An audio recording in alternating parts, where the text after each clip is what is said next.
Dan Gaspar quiso contarnos un poco de que están con el tema de una presentación de un libro y le digo, se lo preguntamos a las chicas que nos cuenten y además en qué es lo que están trabajando.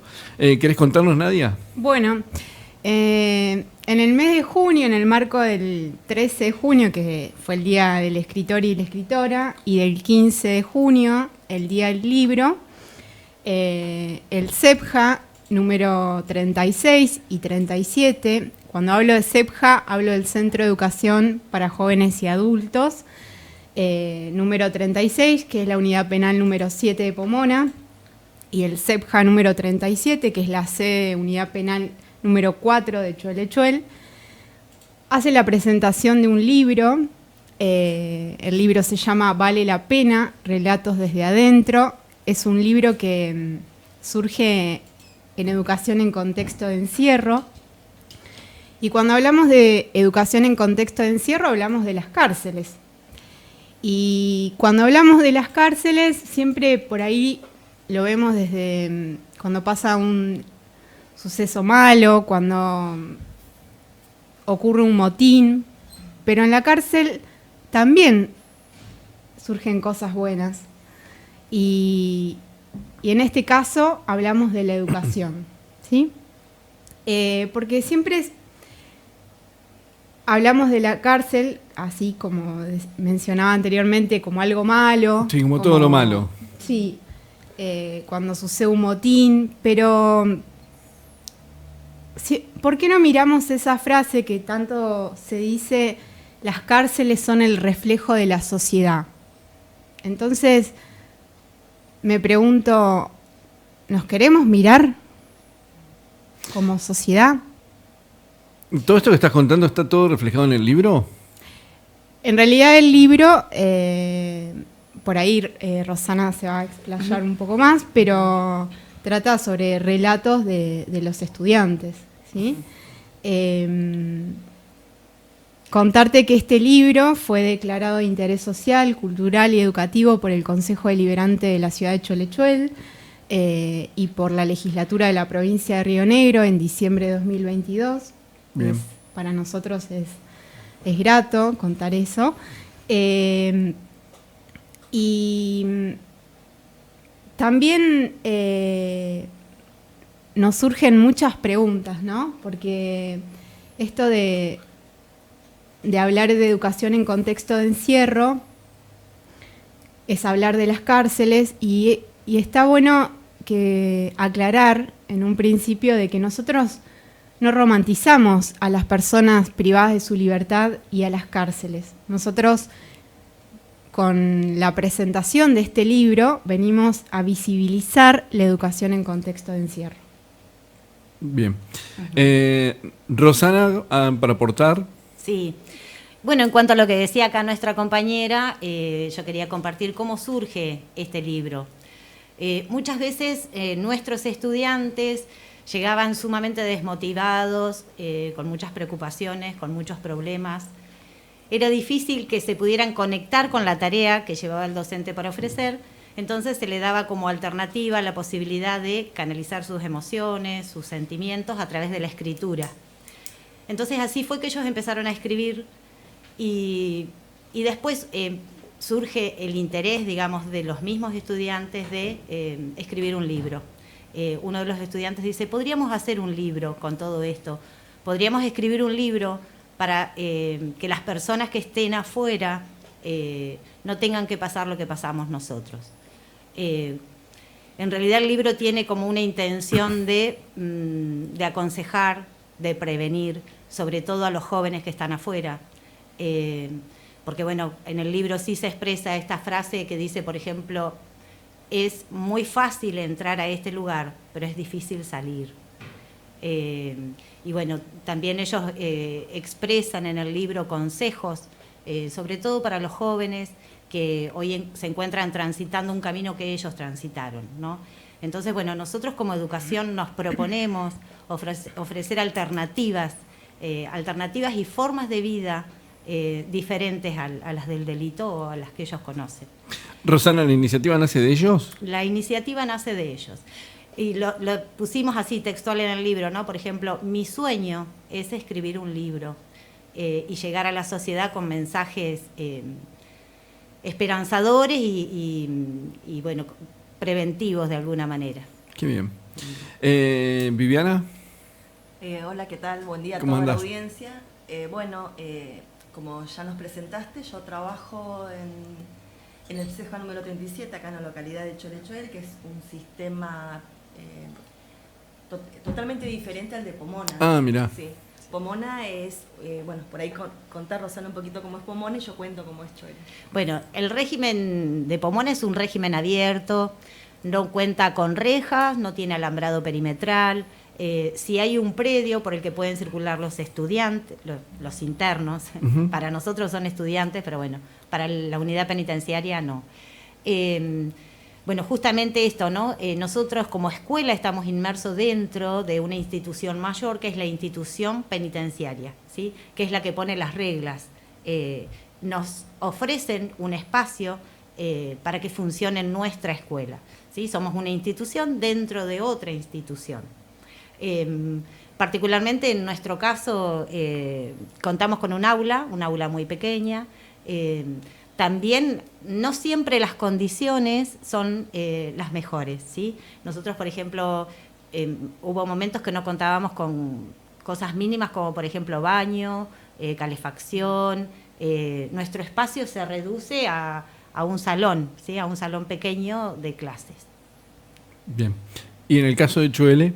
En el caso de Choel, en el 2017, cuando comenzamos, todavía la escuela funcionaba dentro del establecimiento penitenciario, donde se encuentra una zona de pabellones, funcionaba en la sala de visitas, el aula. Por ende, cuando había visitas, había que desocupar el aula, porque siempre es primordial la visita. Claro. A partir del año 2018, desde ambos ministerios, el Servicio de Seguridad y de Educación, se gestionaron aulas container, que gracias a Dios las tenemos, son 3. Una funciona para enfermería, otra es un aula donde están los estudiantes y un sector que funciona el gabinete. En ese a esa aula asisten 22 estudiantes divididos en 2 agrupamientos. Uno va de 8 a 10 de la mañana y el otro de 10 a 12. Bueno, como cuenta Rosana, nosotros pudimos participar del libro creando las historias dentro del aula. Como contó Rosana, dentro del aula, en ese espacio de libertad al que llamamos nosotros, creemos fuertemente que la educación es una herramienta de superación, porque el delito está hecho, están pagando una condena y nosotros se generan situaciones dentro del aula que hace que nosotros ofrezcamos herramientas en las que ellos puedan gestionar sus sentires, sus frustraciones, sus culpas y generar estos espacios que salgan a la comunidad y que la comunidad pueda visibilizar de que ahí se hacen un montón de cosas que tienen que ver con lo humano, de poder transitar esa larga condena o corta condena reflexionando, porque yo creo que a través de la escritura hay una reflexión, a través de nosotros tenemos muchos proyectos educativos que son hacia la comunidad y bueno, se generan un montón de cosas y las historias que aparecen ahí hacen que nosotros como docentes nos repensemos todo el tiempo, porque trabajamos en otras escuelas y a veces nos preguntan ¿y con qué situaciones se encuentran en contexto de encierro? ¿Qué las interpela? Y muchas veces, en mi caso, me interpela trabajar en la educación pública afuera de las problemáticas y escenarios que se nos presentan y que te hacen repensar de qué hacemos con tantas problemáticas que surgen en la escuela y que no se pueden contener. Qué tema, ¿no? Que digo, me quedé pensando en todo lo que está planteando, digamos, así como súper... Es bastante abarcativo todo lo que estás planteando. Sí, sí. Y no se toman, ¿no? No se toman. Sí, porque nosotros que trabajamos, por ahí cuando aclaraba... Correle un cachito el micrófono para este lado, un poquitito. Cuando Ahí aclaraba está. Nadia este tema de no romantizar la educación en contexto de encierro, surge... No romantizarla, pero está bien contarla. Está bien contarlo. Surge esto porque te preguntan, ¿y qué? ¿Y cómo es ahí? ¿Qué hacen? ¿Y no tienen miedo? Y no, porque nos encontramos con situaciones de vida, por decirlo así, complejas y vos ahí sos un docente y la persona que está ahí es un estudiante, pero te atraviesa todo. Y así como te atraviesa ahí en la cárcel, cuando vas a dar una clase afuera y ves situaciones terribles como las adicciones y lo que pasa actualmente con los jóvenes, y vos decís, te interpelás todo el tiempo. ¿Qué estamos haciendo, ¿Qué estamos ¿no? haciendo como sociedad? Como sociedad. Por eso en la cárcel podemos hacer muchas cosas, y afuera, ¿cuáles son las herramientas que tenemos para prevenir, para contener, para sostener? Ahora, esto está bien, lo estamos contando ahora en la radio, pero vos en el ámbito, ponele educativo, porque vos ya te das cuenta de una cosa y de otra, te permite tener otra apertura de cabeza, si se quiere, por llamarlo de esta manera. Sí. ¿Se plantea, digamos, en el ámbito de la educación afuera, para ver cómo se lo puede abarcar, cómo se lo puede tomar, cómo se lo puede empezar a, no sé si a tratar al menos, o hacerlo visible, no sé, para todas lo planteo, ¿eh? Yo mientras escuchaba a mis compañeras pensaba, digo, en esta joven democracia se ha probado de todo, sí, ¿no? En este tema de cómo combatir el delito. Sí. Y se ha delegado mucho la educación. Y hay muchas personas que en la sociedad no saben que en contexto de encierro, en la cárcel, hay educación, ¿sí? Y está comprobado, hay un alto porcentaje que las personas que hacen la escuela, porque ellos tienen acceso a la educación, ¿sí? Ellos están privados de su libertad, pero no de todos sus derechos. Entonces, acceder a la educación es un derecho. Obviamente que hay todo un prejuicio, Sí. si se quiere decir a nivel social de esto, ¿no? Entonces, cuando digo que hay altos niveles de que si la persona sale, ¿no? Hay altos niveles que esa persona que ha pasado por el sistema educativo no vuelva a reincidir en un delito, ¿sí? Pero también como sociedad hay que hacernos muchas preguntas. ¿Qué pasa con esa persona que sale de la cárcel a la sociedad? ¿Qué pasa cuando sale afuera? ¿Cómo vuelve a la sociedad? ¿Se la castiga por haber estado preso? Y bueno, a ver, si hablamos... Eso quizás puede ser más cultural incluso. Y sí, hay un la tema condena muy... social. Muy, Ahí va. hay una La condena social es más fuerte que la condena de la ley, digamos, ¿sí? Porque si vamos a un claro ejemplo, si vos tenés que contratar a una persona, vamos a suponer que se presentan dos personas, una persona que tiene que presentar sus datos, ¿no? Y una persona viene puede ser con un certificado o algo que haya estado, certificado de antecedentes, ¿no? Sí. Que haya estado privado de su libertad. Y bueno, ahí hay un prejuicio muy grande.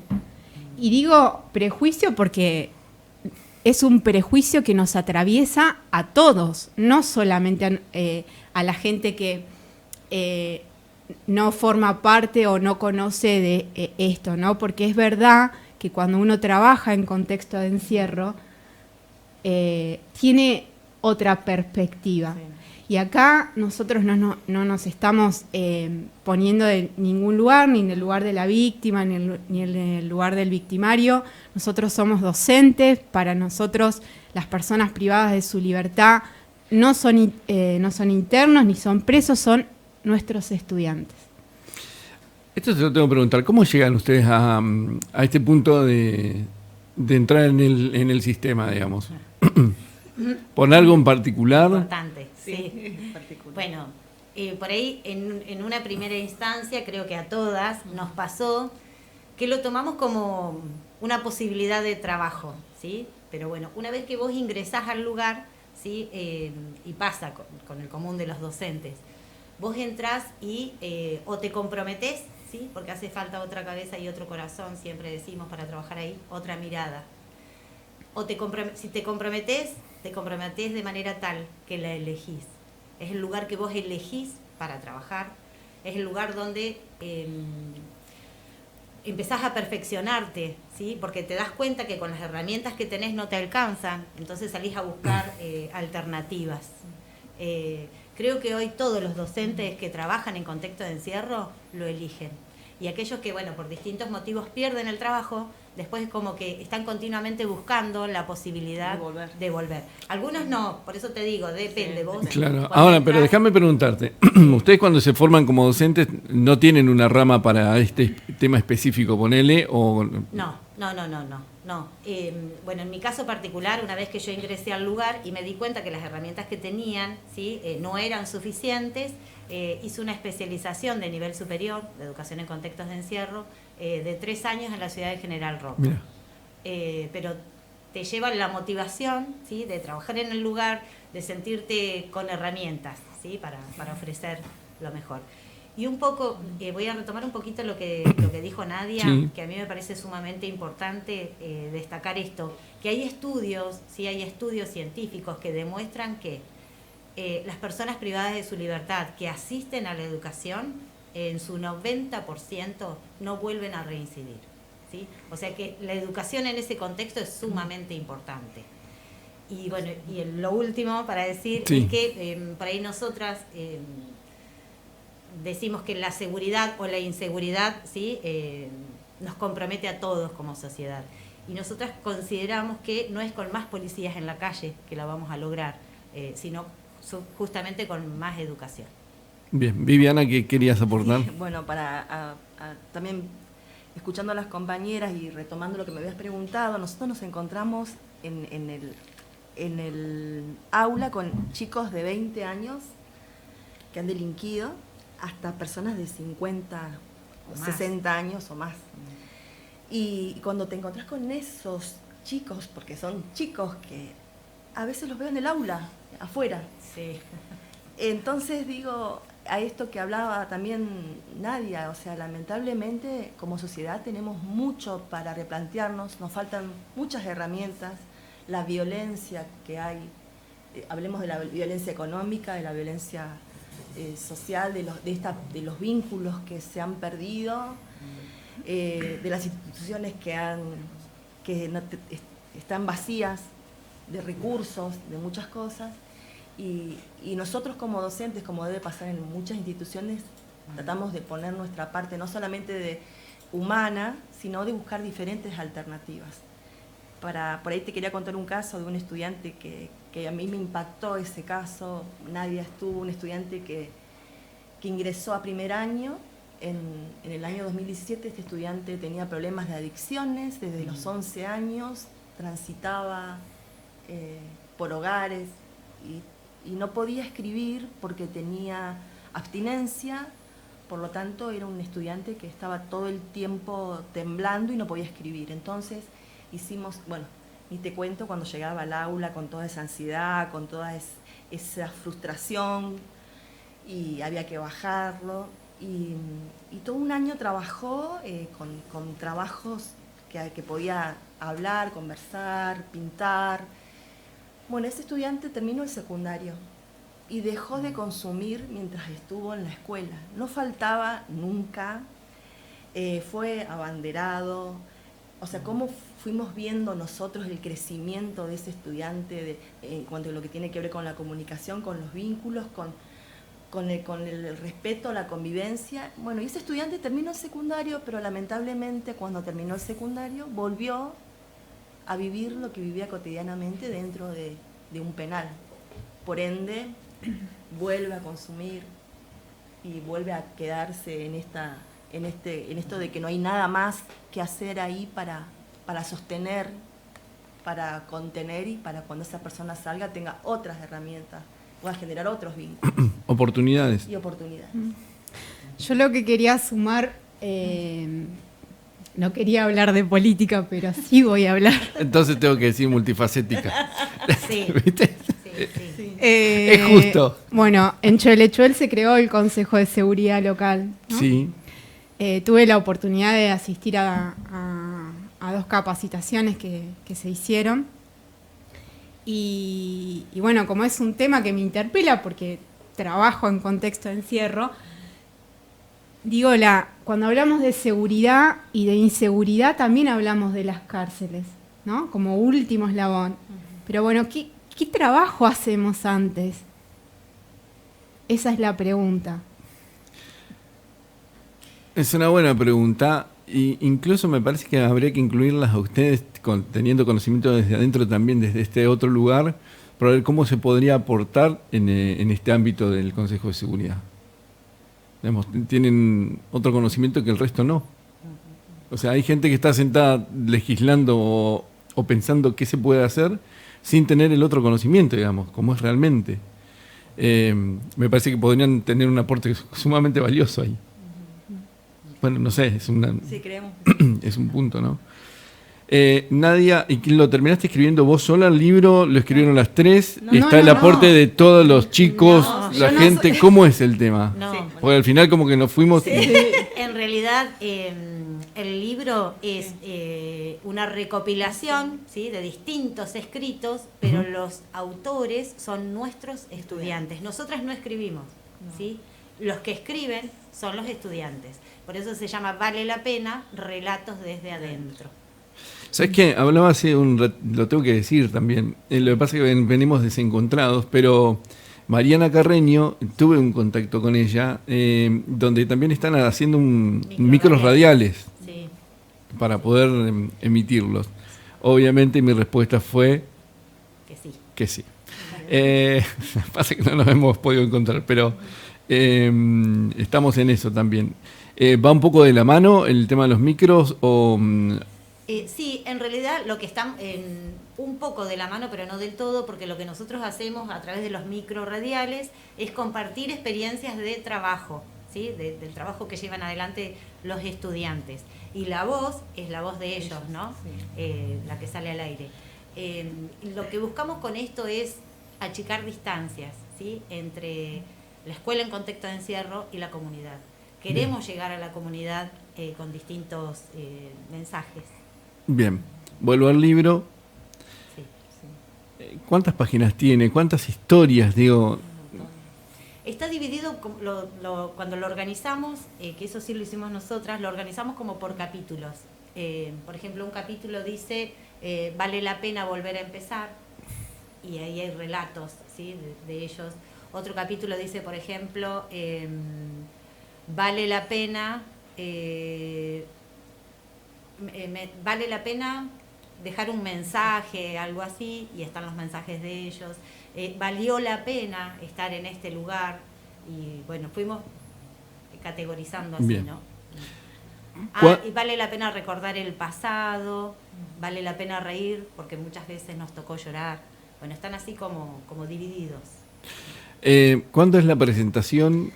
La presentación es este viernes 28 a las 18 horas en la Biblioteca Popular Las Bardas. Agradecemos a Patricia, a Estefanía, que se dieron el lugar para poder hacer este encuentro. También agradecemos a Rodrigo Stoessel por hacer el flyer que circuló. Creo que me había llegado algo. A ver. Sí, agradecemos su trabajo, lo ponemos en valor y también ponemos en valor este espacio y que nos hayan escuchado de manera tan atenta y respetuosa. Sí. Para nosotros es muy grato. Bueno, Bueno, y vale aclarar antes de irnos que el libro no está impreso, es un libro digital, porque no hemos conseguido Los fondos, los fondos para que, sí, para se edita. imprimirlos, aunque sea unos 40 libros, unos 30, no hemos conseguido todavía, así que está en formato digital. bien. ¿Es abierto para todos? ¿Cómo es la presentación? Sí, para Sí. el público en general. En general. Está en realidad destinado a las escuelas de jóvenes y adultos, pero también a toda la comunidad en general, ¿sí? La intención es llegar sobre todo, ¿sí?, a la población joven, pero es abierto a todo público, sí. Bien, ahí está, me lo estaban diciendo ya, me lo había pasado a Gasparcito, recién lo compartíamos. Era ahí está, se ve en la pantalla, en el monitor. Vale la pena. Gracias, Nico. Chicas, ¿algo más que crean conveniente decir?